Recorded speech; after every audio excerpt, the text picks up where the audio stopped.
법대로 합시다. 안녕하세요. 이메림입니다. 정준희 MC의 휴가 관계로 오늘은 제가 대신 인사드리게 됐습니다. 알고 있으면 유용한 법률 정보가 가득한 더 로이어. 오늘도 일상 속에서 겪을 수 있는 다양한 법적 분쟁들 살펴보고요. 속이 시원해지는 해결책도 함께 알아보도록 하겠습니다. 자, 그럼 오늘의 첫 번째 사연 바로 만나볼게요. 어떤 내용인지 화면으로 확인해 보시죠. 멀쩡한 사람을 이 지경으로 만들어 놓고 아무도 책임지는 사람이 없네. 어디에서도 보상받을 길도 없고. 아이고, 이 사람아, 불쌍한 사람아, 어쩌면 좋노.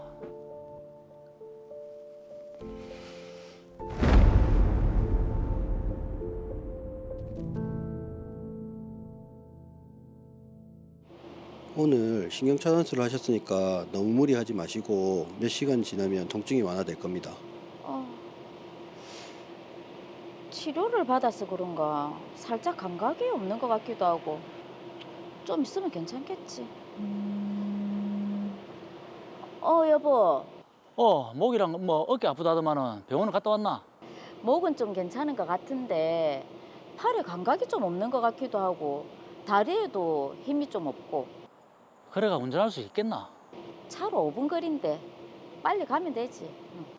아이고, 나이가 드니까 안 아픈 데가 없네. 허리 아프다고 병원 내내 쫓아다니 사태만은 이제는 목하고 어깨까지 말썽이가. 이 아저씨 봐라. 누가 아프고 싶어서 아프나?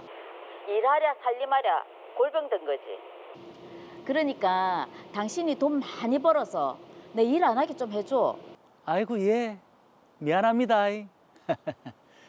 쓸데없는 소리 그만하고 빨리 집에 들어가서 좀 쉬어라. 운전 조심하고. 일찍 올 거제? 그래, 알겠다.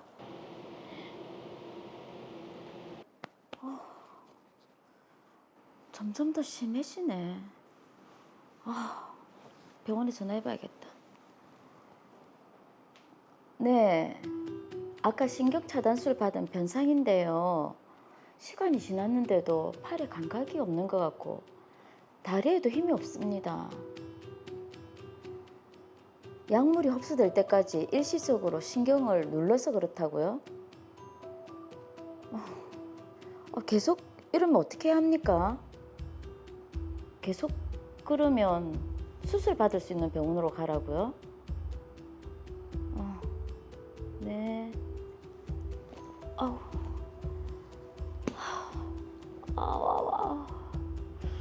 영 힘이 없네. 한숨 자면 괜찮아지겠지. 아이고, 계속 걸었나? 내일 다른 병원 가봐야겠다. 그래, 이상 있으면 빨리 가보는 게 좋다. 아휴, 왜 팔에 감각이 없나? 감각이 없다. 목이랑 어깨 쪽을 아프고 팔저림 증상이 있어서 어제 치료를 받았는데. 그 어떤 치료 받았습니까? 신경차단술이요. 근데 이후부터 지금까지 계속 팔에 감각이 없는 것 같고 다리에도 힘도 좀 없어요. 일단 경추 추간판 탈출증, 그러니까 그 목 디스크가 의심되는데 정확하게 확인해 보려면 MRI 검사 한번 해봅시다. 예. 이 보시면 여기가 1번, 여기가 2번. MRI 검사해보자네. MRI? 지금 옷 갈아입고 MRI 검사실 들어갈 거다. 알겠다. MRI 끝나면 바로 전화해리.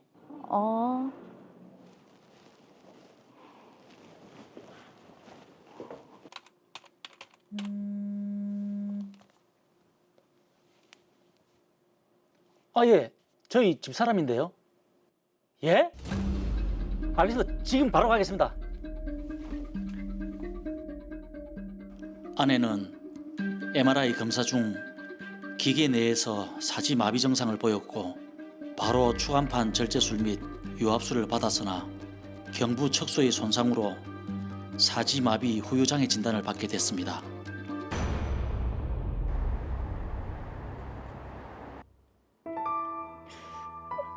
울지 마라. 여보, 내 몸이 왜 이렇게 됐노? 나 이제 어째?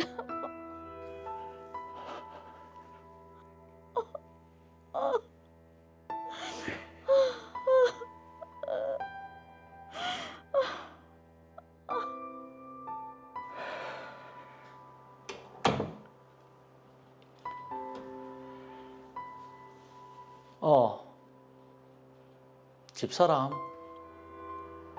차도가 없지. 분명히 의료 과실인데 병원에서는 아니라고 하지. 병원하고 싸우는 게 쉽나 어디? 뭐? 보험이라도 청구해 보라고? 그래, 알겠다.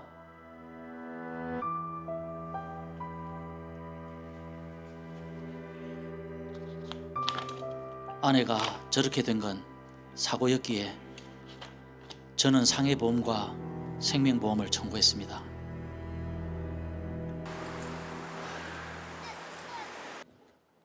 아니, 저희 아내는 MRI 검사 때문에 사지마비가 왔다니까요. 우연한 외래 사고입니다, 사고. 안타깝지만 변상희 씨는 질환에 의한 증상이고 MRI 검사와는 관계없는 것으로 나왔습니다. 보험금을 지급해드릴 수가 없습니다.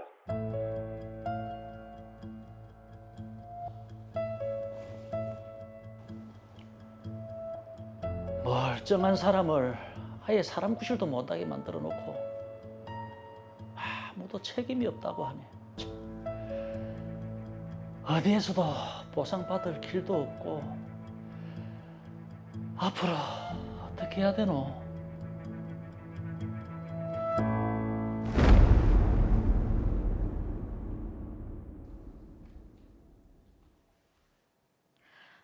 변상희 씨 너무 안타깝습니다. 평범했던 삶이 정말 한순간에 무너졌는데 아무런 보상도 받지 못하고 있는 상황입니다. 그렇습니다. 이게 변상희 씨는 물론이고 그 가족들까지 하늘이 무너지는 심정일 텐데 빨리 해결책을 한번 알아보도록 하겠습니다. 먼저 사건 정리합니다. 더 로이어 사건 번호 제479호입니다. 변상희 씨는 목과 어깨가 아파 병원에서 신경 차단술을 받았습니다. 그런데 치료 후 1시간이 지나고 팔에 감각이 없어지고 다리에 힘이 들어가지 않았는데 이런 이상 증상은 지속됐습니다. 이에 치료를 받은 병원에 전화를 했더니 약물로 인한 일시적인 증상 같지만 계속된다면 수술이 가능한 다른 병원으로 가보라고 했는데요. 다음 날까지 이상 증상이 계속되자 다른 병원을 찾았고 그 병원에서 MRI 검사를 받았습니다. 그런데 변상희 씨는 검사 기계 내에서 사지마비가 발생했고 곧바로 수술을 했지만 결국 사지마비의 후유 장애 진단을 받았습니다. 이에 상해보험과 생명보험을 청구했지만 보험사들은 평소 질환이 심해져서 그런 거지 MRI 검사와 관계없고 의료 과실도 없기 때문에 보험금을 지급할 수 없다고 하는 입장입니다. 네, 검사를 받았다가 정말 일상생활이 어려울 정도로 큰 후유 장애가 발생했습니다. 한세영 변호사님, 드라마 어떻게 보셨나요? 변상희 씨 너무 안타깝게 됐습니다. 드라마 사례처럼 병원에서 수술이나 검사를 받다 보면 예상하지 못한 질병에 걸리거나 상해를 입게 되는 경우가 있습니다. 수술 과정 혹은 전후에 걸쳐 감염이 발생하기도 하고 수술 중 수술 대상 부위에 인접한 장기나 신경이 손상을 입기도 합니다. 이런 경우에 병원을 상대로 의료 과실에 대해 다투게 됩니다. 만약 의료진에게 의료 과실이 인정된다면 병원을 상대로 손해배상 청구를 해서 금전적 배상을 받을 수 있습니다. 그러나 예상치 못한 감염이나 상해 등이 발생했다고 해서 모두 의료과실로 인정돼서 의료진이 손해배상 책임을 지게 되는 것은 아닙니다. 아시다시피 병원을 상대로 한 손해배상 청구는 승소하기 매우 어려운 분야입니다. 드라마 사례에서 보면 일단 남편 박수철 씨는 병원 측의 의료 과실이라고 지금 생각을 하고 있거든요.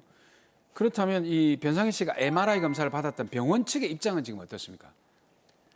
네, 병원은 정상적인 절차에 따라서 MRI 촬영을 했었고 MRI 촬영 이외에는 특별한 처치를 한 부분이 없기 때문에 의료 과실이라고 볼 수 없다는 입장입니다. 네, 그런데 이런 사고가 발생한 경우에도 개인적으로 가입한 상해보험이나 생명보험에서 보험금을 청구하고 받을 수도 있나요?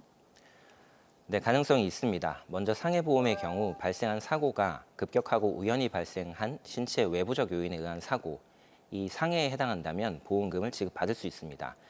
의료 과실의 경우 우연한 사고에 해당할 여지가 있기 때문에 보험금을 지급받을 가능성이 있습니다. 다만 2010년 1월 29일 이전에 상해보험에 가입한 분들은 보험금을 받지 못할 가능성이 큽니다. 오, 그거는 왜 그렇습니까?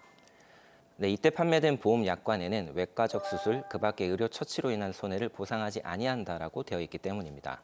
법원도 이 약관이 적용되는 경우에는 의료 과실에 의하여 상해가 발생하였는지 여부와 관계없이 보험금을 지급할 필요가 없다고 판단을 했습니다. 그리고 지금 생명보험도 말씀을 아까 해주셨는데 아무래도 지금 그 장애가 남았기 때문에 생명보험금도 당연히 청구할 수 있는 거 아니겠습니까? 네, 생명보험의 경우에는 보험금 지급 대상이 되는 재해 종류를 별도의 표로 정해두고 있는데요. 보험금 지급 대상으로 고려될 수 있는 부분을 살펴보면 의료기관에서의 재해와 관련된 것입니다. 이 부분은 한국표준질병 사인 분류 중에서 Y60에서 Y69 사이에 해당합니다.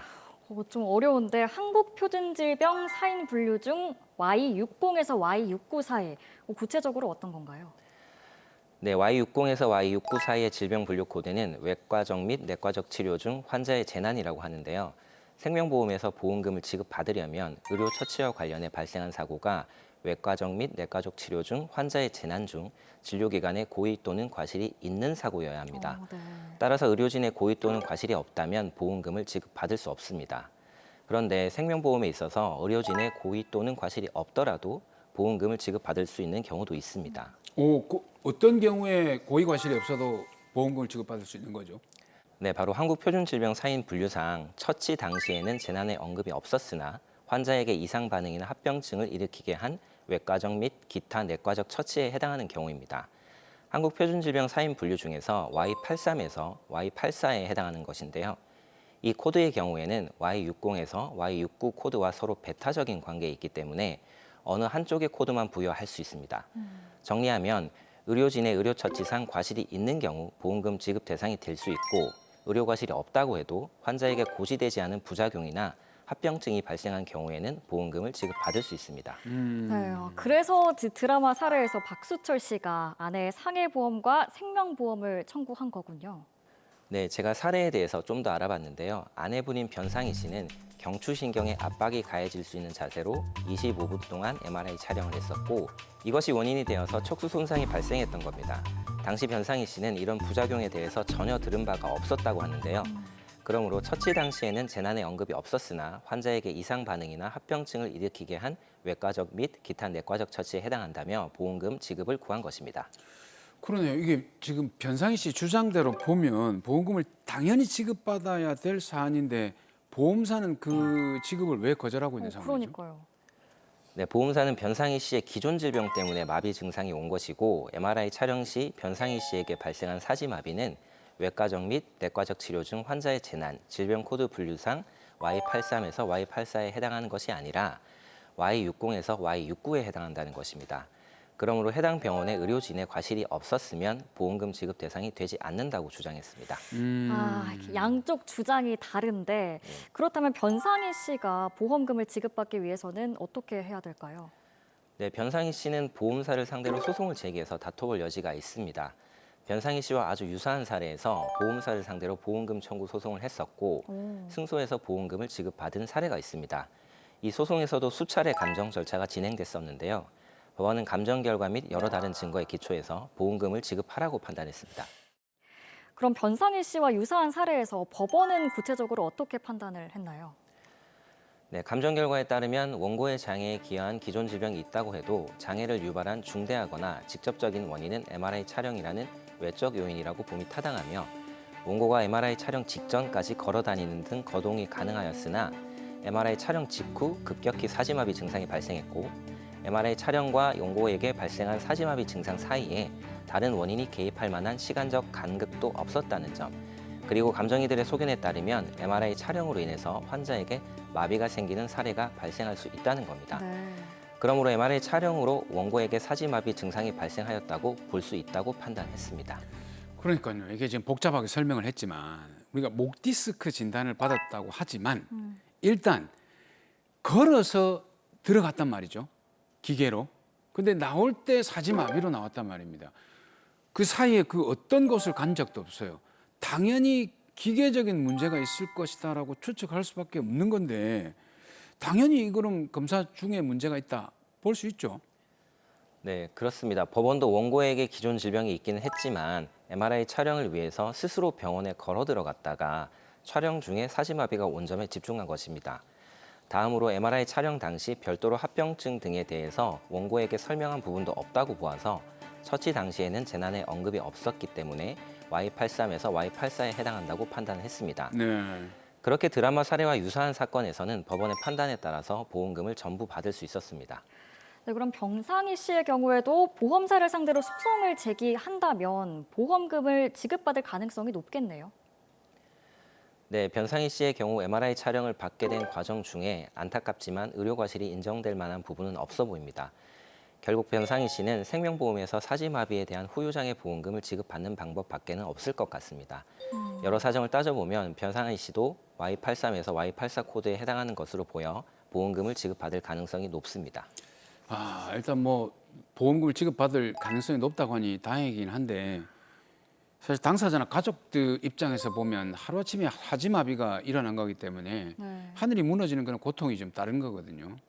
어쨌든 그래도 이제 뭐 큰 돈은 아니지만 돈을 받을 수 있다니 다행이긴 합니다. 네, 그러니까요. 자, 마지막으로 정리 한번 해보도록 하겠습니다. 박수철 씨 그리고 변상희 씨 부부에게 힘나는 한마디 부탁드립니다. 네, 이런 사고 자체가 아주 이례적이기 때문에 보험사와 협의로는 보험금을 지급받기가 어려울 것으로 생각됩니다. 오늘 말씀드린 사례를 참고하셔서 보험금 청구 소송을 제기해서 법원의 판단을 받아보시기를 추천드립니다.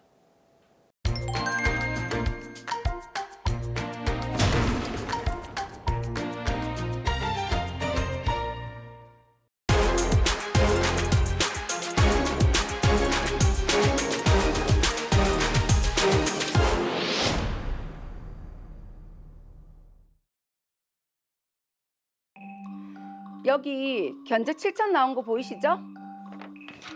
배상해 주세요. 이건 100유로가 업체 의뢰해서 받아온 거잖아요. 제가 이걸 어떻게 믿습니까? 아니 왜 못 믿는데요? 이 견적서대로 배상해 주세요. 못 해줍니다.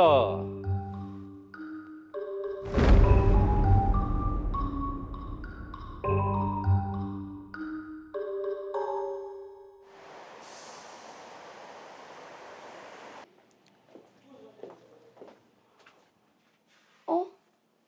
이게 뭐야?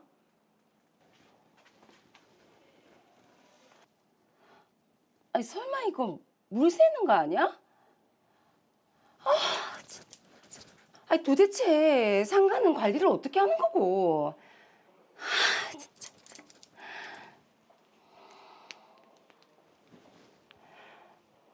네, 여기 101호 알마 패션인데요.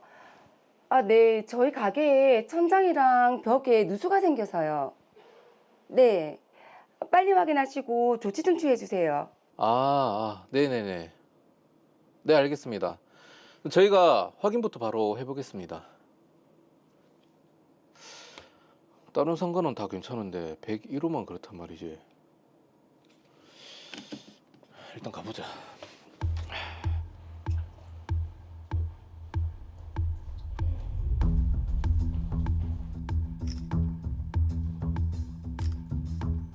확실히 누수가 있긴 하네요. 비가 올 때마다 누수가 심해지는데 외벽에서 물이 새는 게 아닐까요?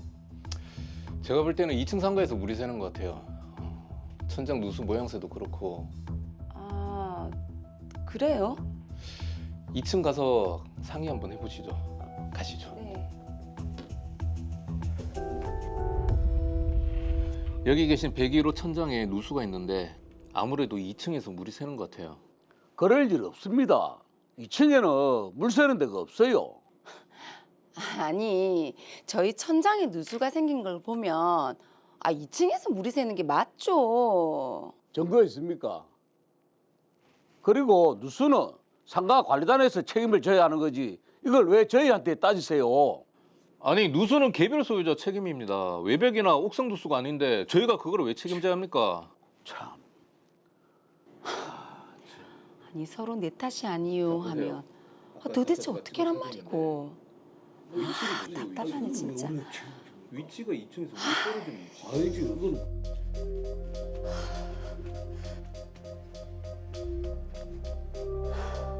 2년 전에 생긴 누수는 갈수록 심해졌고 장마나 태풍이 올 때는 천장에서 물이 쏟아질 지경이었습니다. 누수로 인한 곰팡이 오염도 심해졌고요.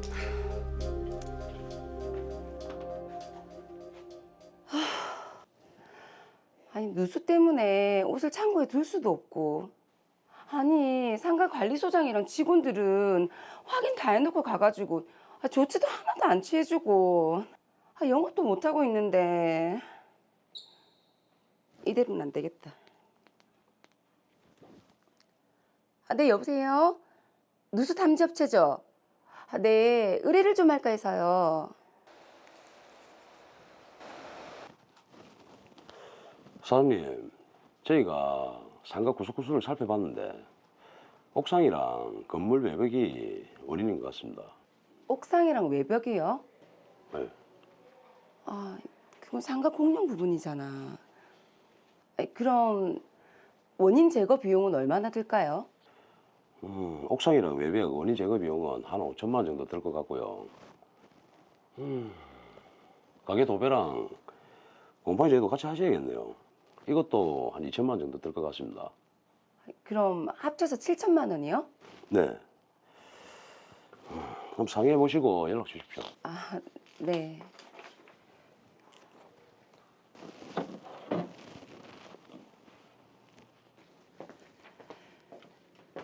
(2년) 내내 물 샌다고 조치해달라고 했는데도 계속 차일피일 미루기만 하시고, 그래서 제가 제 돈 들여 업체 불러서 견적받았으니까 이대로 해결해 주시죠.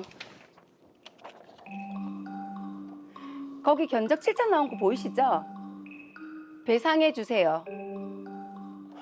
이건 101호가 업체 의뢰해서 받아온 거잖아요. 제가 이걸 어떻게 믿습니까? 아니 왜 못 믿는데요? 101호가 업자랑 짜고 금액을 부풀렸는지 제가 어떻게 합니까?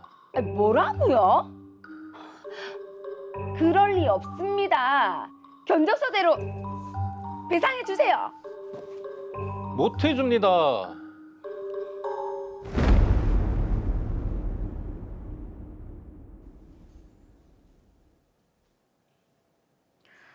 누수로 인해서 피해가 발생했는데 상가 관리단에서 책임을 지지 못하겠다고 하면서 분쟁이 일어났네요.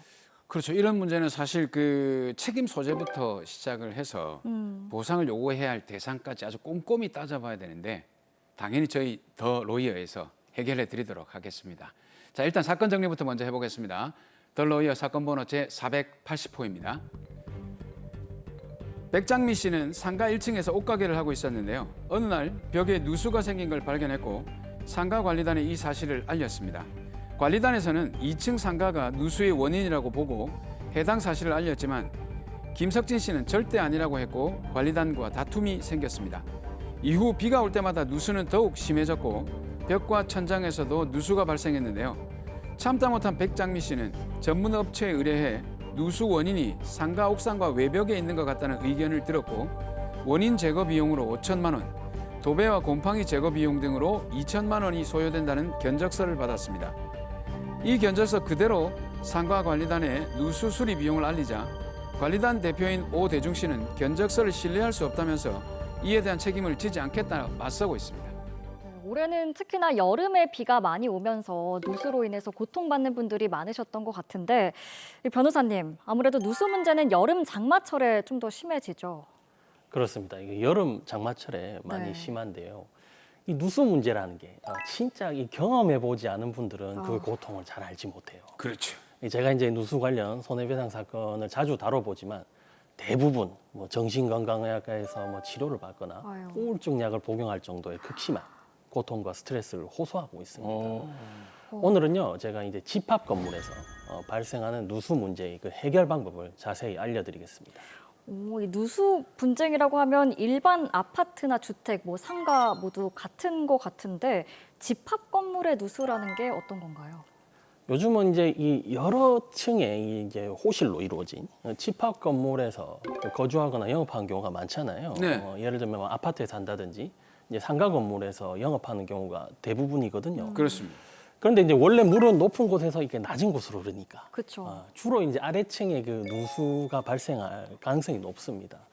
그리고 이런 누수 문제가 이제 수직적으로, 이 중첩적으로 계속 중복이 되다 보니까 이 드라마 사례처럼 1층에서 그 누수의 피해가 집중적으로 발생하는 경우가 많습니다. 하긴 그 저희 아파트에서 보니까 그 변기에서도 이게 누수되는 문제가 1층에서 터져버리더라고요. 그렇죠. 그러면 이 누수 문제는 웬만하면 위층 책임이 되는 거네요. 예, 단순히 생각하면 그 위에서 문제가 발생했으니까 위층에 책임이 있지 않을까 이렇게 보기 쉬운데 전 단순합니다. 실제로 이제 그 해결 방법은 그렇게 단순하지가 않아요. 그래요? 제가 이제 방송에서 여러 차례 설명드렸지만 그 집합 건물은 공용 부분이 있고 이 전유 부분으로 이렇게 나눠지지 않습니까? 네. 누수 문제도 그 원인이 공용 부분의 하자냐 아니면 그 전유 부분의 하자인지에 따라서 그 책임 소재가 서로 달라지게 됩니다. 그럼 지금 드라마에서는 옥상과 건물 외벽이 원인인 것 같다고 누수 업체에서 이야기를 했는데 이 부분은 공용 부분에 해당하는 거죠? 맞습니다. 이게 공용 부분은 말 그대로 이제 집합 건물 중에서 전유 부분이 아닌 공간, 즉 이제 공용 목적의 공간을 의미하는데요. 이 대표적으로 이제 옥상, 외벽, 엘리베이터, 계단 등이 여기에 해당합니다. 드라마 사례처럼 이 공용 부분의 누수는 주로 이제 옥상에서 이게 물이 방수가 잘 안 되는 경우, 네. 그다음에 이제 외벽이 낡거나 이제 금이 가서 그 사이 이제 빗물이 침투하는 경우, 네. 아니면 이제 우수관 등 이제 공용 배수관이 기능을 제대로 못하는 경우에 주로 발생하게 됩니다. 누수가 공용 부분에서 발생한 거니까 그러면 당연히 상가 관리단에서 책임을 져야 하는 거 아닌가요? 그렇습니다. 이게 공용 부분은 집합 건물의 이 관리단 등을 비롯한 이게 단체의 책임 영역이죠. 그렇죠. 이 상가의 경우란 보통 이제 상가 관리단, 이제 아파트라면 주로 이제 입주자 대표회 같은 그런 관리 단체의 책임이 있습니다. 아니 그럼 당연히 책임이 있는데 왜 상가관리단의 오대중 씨는 책임을 안 지려고 하는 거죠? 이 백장미 씨가 갖고 온 견적서를 내가 믿지 못하겠다 이렇게 발언한 것으로 봤을 때 아마 네. 이게 비용 문제 때문인 걸로 보입니다. 지금 이제 누수 전문업자가 원인 제거 비용으로 5천만 원을 예상했잖아요. 네.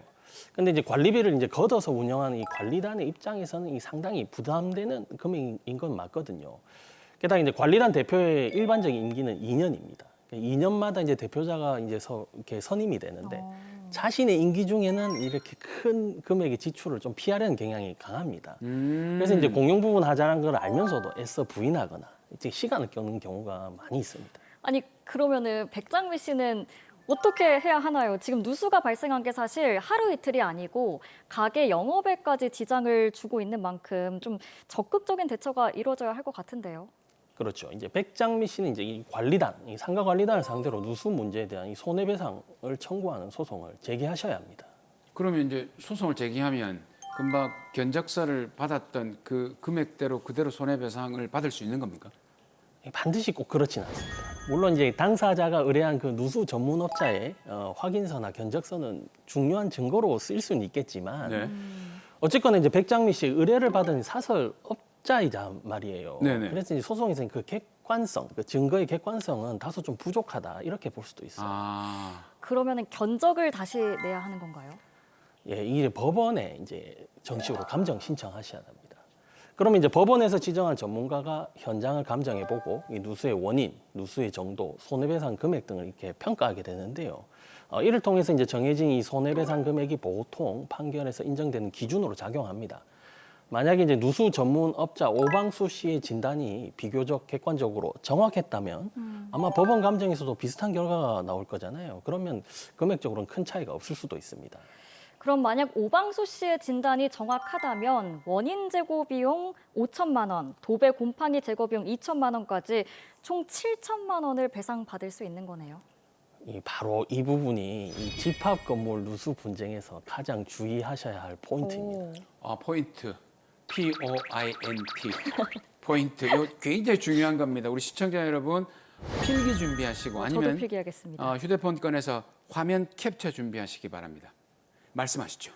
네, 이제 그 견적 예상 총액이 이제 7천만 원이니까 7천만 원 다 돈으로 배상하면 되겠네. 그렇죠. 라고 생각하기 쉽지만 그 금액의 성질은 좀 자세히 따져봐야 합니다. 이 도배와 곰팡이 제거 비용 2천만 원은 1층 옷가게에서 발생한 손해니까요. 백장미 씨가 이 돈을 받아서 1층 옷가게에서 직접 공사를 할 수 있겠죠. 그렇죠. 그런데 이 7천만 원 중 이 총 2천만 원은 금전으로 받을 수가 있겠지만 원인 제거 공사는 어디서 해야 할까요? 옥상 외벽이. 네, 옥상과 외벽에서 할 것 같은데. 그렇죠. 이 옥상과 외벽은 이제 공용 부분이니까 이 공사의 주체 책임 영역은 관리단에 있단 말이죠. 아. 이 성질상 이제 백장미 씨가 돈을 받아서 공사를 진행하는 것이 아니라 상가 관리단에서 직접 수행해야 하는 공사인 것입니다. 다만 그 공사 비용이 5천만 원으로 이제 예상된다는 거죠. 이제 이해를 했습니다. 집합 건물 누수의 원인을 제거하는 거니까 상가 관리단이 책임을 지고 수행해야 하는 거네요. 맞습니다. 이게 그러니까 이제 2천만 원은 백장미 씨가 이제 금전으로 배상을 받을 수가 있는데 이를 법률적으로 용어가 하자 보수에 가름하는 손해배상 채권이라고 합니다. 그러니까 이와 달리 이제 원인 제거 비용 5천만 원은 백장미 씨가 이제 돈으로 받아서 처리하는 게 아니라 그 정도 수준의 공사를 직접 이행하라고 관리단에게 청구해야 하는 그런 구조인 것입니다. 보통은 손해배상을 해달라 이렇게 소송을 하는데 지금 관리단에게 공사를 하라는 소송을 제기한다. 이게 가능합니까? 예, 가능합니다. 이제 1층 도배 곰팡이 등 제거 비용 2천만 원은 아까 말씀드린 하자 보수에 가름하는 손해배상 청구를 해서 돈으로 달라. 그리고 옥상 외벽에서의 그 원인 제거 비용 5천만 원에 관해서는 그 정도 수준으로 원인 제거 공사를 이행하라는 방식으로 이렇게 청구를 두 가지로 나누어서 진행할 수가 있습니다. 그런데 만약에 관리단이 판결을 받고도 공사를 안 할 수도 있잖아요. 그러면 어떻게 되나요? 지금 제가 보기에는 그 이행을 강제를 해야 되니까 법원이 강제로 공사를 해라 지시를 하거나 아니면 감시를 해야 되지 않을까요? 네, 이게 좋은 지적인데요. 사실 근데 이 법원에서 이제 직접 공사를 강제하거나 감시하는 그런 방식의 집행은 좀 곤란합니다. 그래요? 그러면 이제 백장미 씨가 승소 판결을 받아도 관리단이 공사를 안 해주면 어떡하나 이런 의문이 생길 수밖에 없겠죠. 당연하죠. 이런 경우에는 이제 판결일로부터 일정 기간, 뭐 예를 들면 1개월 이내에 보수 공사를 실시하지 않으면 매달 뭐 100만 원씩을 더한 돈을 지급하라 이런 방식으로 그 이행을 강제할 수가 있습니다. 이걸 이제 법률적으로 간접 강제라고 하는 거예요. 법원에서는 이런 방식으로 판결에서 정해진 공사를 수행하도록 이렇게 강제하는 방식을 취하고 있습니다. 또 혹시라도 오방수 씨의 진단이 부정확할 수도 있잖아요. 뭐 법원 감정 결과로는 2층 하자로 밝혀졌다든지 이러면 어떻게 됩니까? 네, 그럴 수도 있죠. 이게 잘못된 감정일 수도 있고 또 실제로 이제 이 사설 진단에도 비용이 만만치 않게 들거든요. 그렇죠. 그래서 의뢰인들의 경우에 따라서는 이 사설 검정을 받지 못하고 이 공용 부분의 하자인지 전유 부분의 하자인지를 잘 알 수 없는 상태에서 이제 소송을 제기한 경우도 많이 있습니다. 네. 이럴 때는 소송을 제기할 때 관리단과 2층 이 김석진 씨를 함께 피고로 삼아서 소송을 일단 제기하고 법원의 감정 결과에 맞추어서 공용 부분의 하자라면 김석진 씨에 대한 소를 취하면 되고요. 만약에 전유 부분의 하자라면 관리단에 대한 소를 취하는 그런 식의 소송을 진행하는 것이 효과적입니다. 만약에 그 피고를 둘로 했을 경우에 소송 비용이 올라가는 거 아닙니까, 변호사님? 그 부분은 이제 서로 그 맞춰가지고 조정을 하면 되죠. 어쨌든 이렇게 소송 피고를 둘로 해서 소송을 진행하기 좀 더 효과적이다 이렇게 말씀을 하신 거네요. 네, 오늘은 집합 건물의 누수 분쟁이 발생했을 때 해결책에 대해서 알아봤습니다. 마지막으로 백장미 씨에게 한마디 해주시죠. 네, 누수 문제가 원래 쉽게 잘 해결되지 않죠. 특히 이제 집합 건물의 누수는 그 원인이 어디인지에 따라서 책임 소재가 서로 달라지고 손해에 대한 평가도 꽤 복잡합니다. 그리고 이제 비전문가가 나서서 직접 해결하기가 쉽지가 않아요. 무엇보다 이제 당사자에게 직접 발생한 손해와 원인을 제거하기 위한 그런 비용은 서로 구분된다는 점은 잘 이해하셔야 합니다. 백장미 씨는 오랜 누수로 정말 많은 손해를 받고 정신적으로 많이 힘들었을 텐데 혼자서 꽁꽁 머리 싸매지 마시고 서둘러 전문가의 도움을 받으셔서 소송을 진행하시기를 권유드리겠습니다.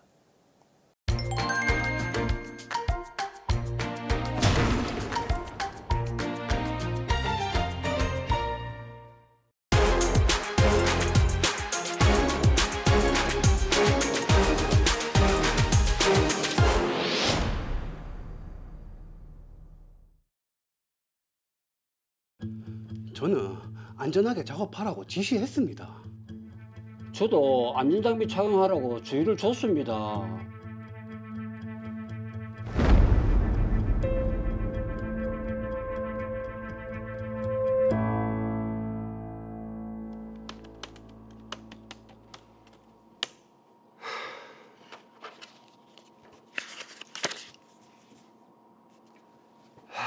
이 통장에 모아둔 돈은 세무서에 납부할 부가세 때문에 모아둔 건데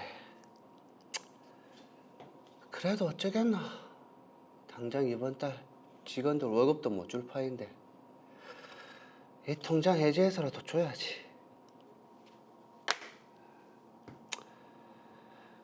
그나저나 당장이야 저걸로 해결한다 하지만 요즘 건설 경기가 어려져서 일은 안 들어 큰일이네.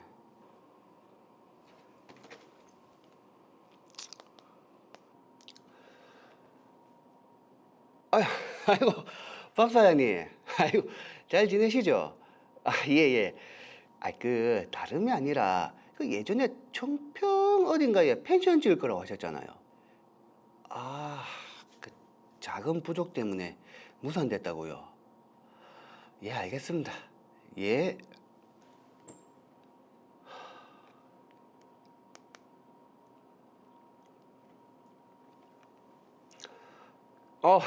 친구야. 공장 잘 돌아가고 있나? 우리 회사? 요즘 일거리가 없어서 거의 문 닫기 일보 직전이다. 그 혹시 일거리 소개해 줄 데 없나? 이 작은 공사라도 상관없는데. 너희 공장 캐노피 설치? 해야지. 무조건 해야지.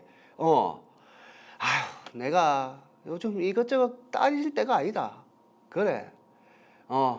내가 내일도 당장 니네 공장 갈게. 그래, 고맙다.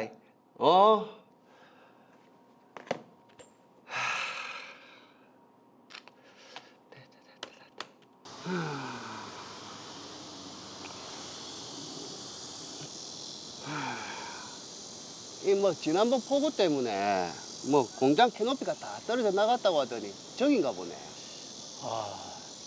높이가 꽤 높은데요. 그러니까 아무래도 고소 작업자 불러서 해야겠죠. 그래야 할 것 같습니다, 사장님. 이 공장 캐노피만 설치하는 게 아니라 하는 김에 옥상 도장 공사도 같이 해달라고 했으니까 좀 더 둘러보고 있으세요. 나는 고소 작업자 대여 좀 말아볼 테니까. 예.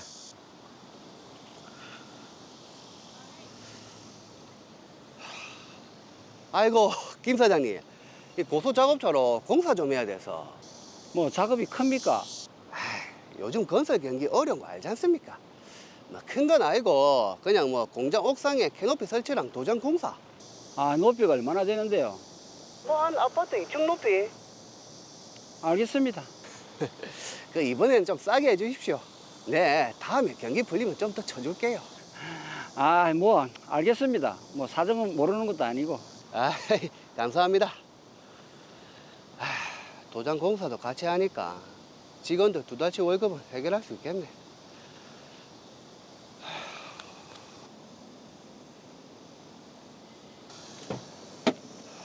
아이고, 김 사장님 오셨습니까? 안녕하십니까.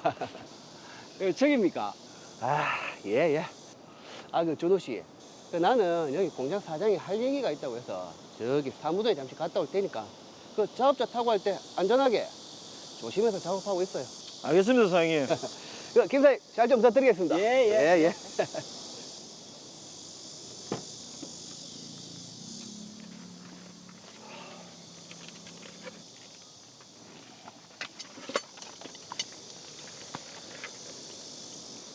야, 준호 씨.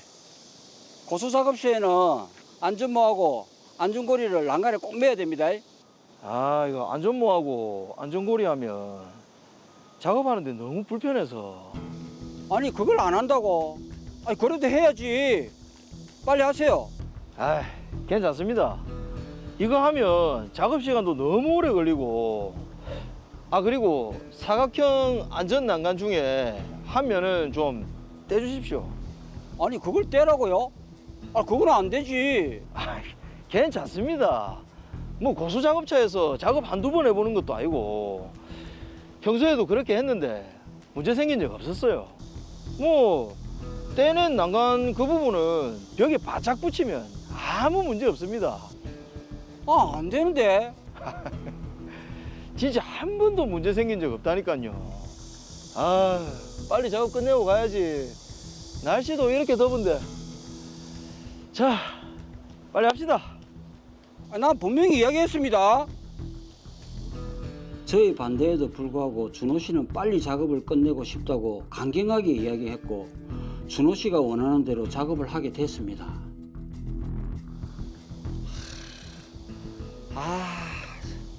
안 되겠네. 너무 덥다. 저기 가서 땀 좀 식히고 와야 되겠다.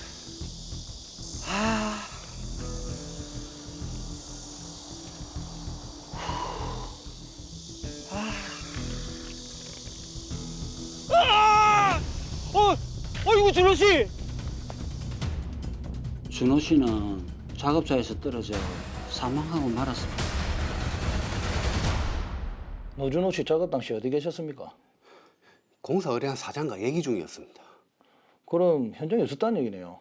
예, 아니 뭐 급한 일이라고 했고 저는 안전하게 작업하라고 지시하고 갔습니다. 노준호 씨는 왜 안전장비를 안 하셨습니까?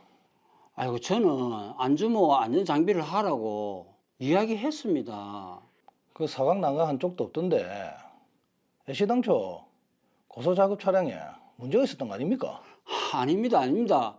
그 준호 씨가 작업하기 불편하다고 그 난간을 떼달라고 해가지고. 그걸 떼라고 떼면 어쩝니까? 저도 신신당부했습니다. 그런데 완강하게 문제 없다고 떼달라고 해서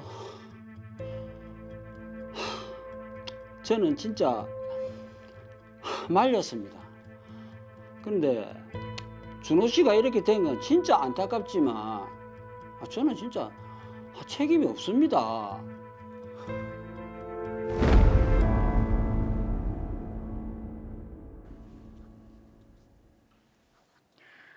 또 고소 작업차에서 작업을 하던 직원의 사고사, 또 너무 안타까운 사연이네요. 그렇습니다.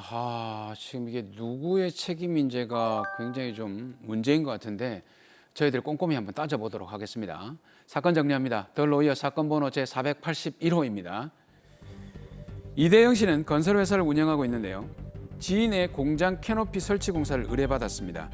아파트 약 2층 높이의 공장 옥상쯤에 캐노피를 설치해야 해서 일명 스카이차로 불리는 고소 작업차가 필요했는데요. 그래서 고소 작업차를 소유하고 있던 김수대 씨에게 의뢰를 합니다. 그렇게 공사 당일 이대영 씨는 직원 노준호 씨에게 안전하게 작업을 하라고 지시한 후 공사를 의뢰한 공장 사장을 만나러 갔는데요. 작업을 시작하기 전 김수대 씨는 노준호 씨에게 안전모와 안전고리를 착용하라고 했습니다. 하지만 노준호 씨는 공사하는데 안전모와 안전고리를 하면 행동이 불편하다며 하지 않았고 심지어 사면으로 설치되어 있는 안전난간 중 한 면을 떼어달라고 했는데요. 이에 김수대 씨는 반대했지만 평소 이렇게 작업했고 문제없었다는 노준호 씨의 완강한 태도에 결국 노준호 씨가 원하는 대로 작업을 시작했습니다. 노준호 씨가 작업을 하는 모습을 계속 보고 있던 김수대 씨. 하지만 너무 더운 날씨에 주변 그늘에 잠시 쉬는데 그만 노준호 씨가 고소 작업차에서 떨어져 사망한 사건입니다. 노준호 씨의 사망은 너무 안타깝지만 일단 사장인 이대영 씨 그리고 고소 작업차 소유자인 김수대 씨는 자신들은 책임이 없다고 주장을 하고 있는데요. 김희준 변호사님, 드라마 사례 어떻게 보셨나요? 네, 오늘 살펴볼 드라마 사례의 경우 업무상 재해에 해당합니다. 산업재해라고도 하고 줄여서 산재라고도 하는데요. 업무상 재해는 업무상의 사유에 의한 근로자의 부상, 질병, 신체 장애, 사망 등을 말합니다. 근데 지금 이렇게 사장인 이대영 씨 같은 경우에는 안전하게 공사를 하라고 하고 사장을 만나러 갔고 그 고소 작업차를 가지고 있는 김수대 씨는 노준호 씨한테 안전 장비를 착용을 하라고 권유를 했습니다. 근데 노준호 씨가 착용을 하지 않았단 말이죠. 그러면 이게 이대영 씨나 김수대 씨에게 책임을 물을 수 있는 건가요? 네, 책임을 물을 수 있습니다. 두 분 다 잘못이 있고 두 사람 모두 형사처벌을 받게 됩니다. 저는 약간 이게 이해가 잘 안 가는데 우선 사장인 이대영 씨에게는 어떤 잘못이 있는 걸까요? 네, 이대영 씨는 사업주로서의 의무가 있습니다. 사업주는 공사를 하게 함에 있어 작업 발판 및 통로의 끝이나 열려있는 부분으로 근로자가 추락할 위험이 있는 장소에는 안전 난간, 울타리, 수직형 추락 방지망 또는 덮개 등의 방호 조치를 할 의무가 있는데요. 충분한 강도를 가진 구조로 튼튼하게 설치해야 하고 덮개를 설치할 때도 뒤집히거나 떨어지지 않도록 해야 하고요. 어두운 장소에서도 알아볼 수 있도록 개구부임을 표시해야 합니다. 그리고 고소작업대를 사용하는 경우에는 작업자가 안전모, 안전대 등의 보호구를 착용하도록 해야 하는데요. 이대영 씨는 이런 법적 의무를 이행하지 않았기 때문에 형사처벌됩니다. 네, 이대영 씨의 경우 그런데 안전하게 공사를 하라고 당부를 했잖아요. 거기에 당연히 안전모 착용하라 이런 의미도 포함되어 있는 거 아닌가요? 그렇지 않습니다. 함께 공사 현장에 있었던 이대영 씨는 노준호 씨와 김수대 씨가 안전도구를 다 갖추고 공사를 시작하는 것까지 보고 갔어야 하는데요. 그리고 안전도구를 다 갖추지 않는 경우에는 절대 공사를 하면 안 된다는 지시까지 했어야 합니다. 그런데 이대영 씨는 안전도구를 착용하고 작업을 시작했는지 확인을 하지 않았고 강도 높게 지시하지 않았기 때문에 과실이 있습니다. 사실 이 사업주가 공사를 하는 현장에 내내 같이 있는 경우가 드물잖아요. 이게 사업주라고 해서 사고가 나면 무조건 책임을 지는 그런 느낌이 좀 드는데요. 사실 맞는 말씀이십니다. 사고가 났다는 것은 어떤 안전대책에 문제가 있다는 것이고요. 그런 안전대책 중에 조금이라도 사업주가 소홀한 점이 있었다면 사업주는 사고의 책임을 져야 합니다. 그렇다면 사업주에게 적용되는 죄명은 뭔가요? 업무상 과실치사 및 산업안전보건법 위반 중 안전조치 불이행으로 근로자를 사망에 이르게 한 점입니다. 그다음에 고소작업차 소유자 김수대 씨. 이분도 사실은 고소작업차를 빌려준 것뿐인데도 처벌을 받는 건가요? 네, 그렇습니다. 김수대 씨도 형사처벌을 받습니다. 김수대 씨는 고소작업차를 타인에게 대여하는 사람인데요. 사업주인 이대영 씨와 마찬가지로 작업자가 안전모와 안전고리를 착용하도록 해야 하고 안전 난간을 설치해야 할 법적 의무가 있습니다. 하지만 김수대 씨는 이를 이행하지 않았습니다. 그리고 제가 좀 더 상황에 대해 조사를 해봤는데요. 김수대 씨는 고소작업대의 능력 및 방호 조치의 내용, 고소작업대의 특성 및 사용 시의 주의사항, 고소작업대의 수리, 보수 및 점검 내역과 주요 부품의 제조일을 서면으로 이대영 씨에게 발급해야 하는데 그렇게 하지 않았습니다. 이는 산업안전보건법 위반 중 기계, 기구 등의 대여자 안전조치 위반으로 형사처벌됩니다. 근데 그 김수대 씨 같은 경우에는 안전모와 안전고리를 주면서 노준호 씨에게 착용을 하라고 했지 않습니까? 근데 노준호 씨가 안 하겠다고 한 거지 않습니까? 네, 그래도 처벌됩니다. 근로자가 안전조치를 하게 할 법적 의무는 사업주와 고소작업차 대여자에게 있는 것이지 근로자에게 있는 것이 아니거든요. 따라서 근로자가 안전조치를 하지 않겠다고 하면 공사나 작업을 하게 해서는 안 됩니다. 김수대 씨는 분명히 말을 했고 사실은 노준호 씨가 안 하겠다고 고집을 부린 건데 김수대 씨 입장에선 좀 억울할 것 같아요. 그렇습니다. 하지만 그런 사정은 민사소송에서 손해배상을 할 때 당사자의 과실로 일부 반영될 수 있습니다. 그래서 김수대 씨와 이대영 씨가 노준호 씨의 유족들에게 지급해야 하는 손해배상금이 줄어들게 될 수도 있습니다. 지금 그 민사를 말씀을 하셨는데 그럼 이 이대영 씨와 김수대 씨는 유족들과 민사합의, 형사합의를 다 같이 진행해야 되는 겁니까? 그렇습니다. 민사합의와 형사합의는 별개의 문제입니다. 민사합의는 돈 문제이고요. 형사합의는 형사처벌의 문제여서 사실 민사합의와 형사합의는 구분되는데요. 그래도 어차피 민사가 진행되니까 형사에서 통상 민형사 합의를 같이 하게 됩니다. 우리가 합의를 하면 합의금도 내게 되잖아요. 혹시 합의금 산정 기준 같은 게 있을까요? 형사사건의 합의금에 어떤 기준이 있는 건 아닙니다. 당사자 간에 이견이 있으면 일방에서 아무리 합리적으로 합의금을 제시해도 합의가 안 되는 경우가 많습니다. 그래도 합리적으로 계산해 보면 나이가 중요한데요. 사실 법조계에서 사용하는 단어들이 조금 냉정해서요. 젊어서 사고를 당해 안타깝다가 아니라 아직 벌 날이 많이 남았다는 의미로 사람이 일해서 벌 수 있는 남은 기간을 가동연한이라고 합니다. 진짜 냉정한 것 같은데 가동연한이요? 네, 가동연한은 다른 말로 소득기한 또는 소득연한이라고도 합니다. 법원은 사람의 가동연한을 거의 만 65세로 산정하는데 아주 특수한 경우에는 만 70세까지도 인정되는 경우가 있습니다. 예를 들어 사망 나이가 60세이면 가동연한 65세까지 앞으로 5년간 돈을 벌 수 있으니 이를 기준으로 일시일 수익을 산정하게 됩니다. 일시일 수익을 산정한 때에는 돈을 버는 것만 산정하는 게 아니라 사람이 살면서 쓰게 되는 식비, 주거비 등의 생활비를 일정 비율로 공제하게 되는데요. 사실 5년 정도면 얼마 되지 않잖아요. 제가 법원 손해배상 계산 프로그램으로 계산해 보니 보통 인부 기준으로 일시일 수익은 약 9,300만 원 정도 되었습니다. 야, 참 이렇게 용어가 참 냉정합니다.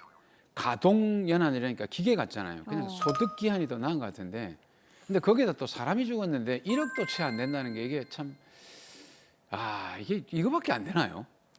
그렇습니다. 이 사건은 형사합의를 하지 않고 민사소송만이 진행되면 노준호 씨의 과실이 반영되기 때문에 사실 유족으로서는 형사사건에서 합의하는 것이 좋을 것으로 보입니다.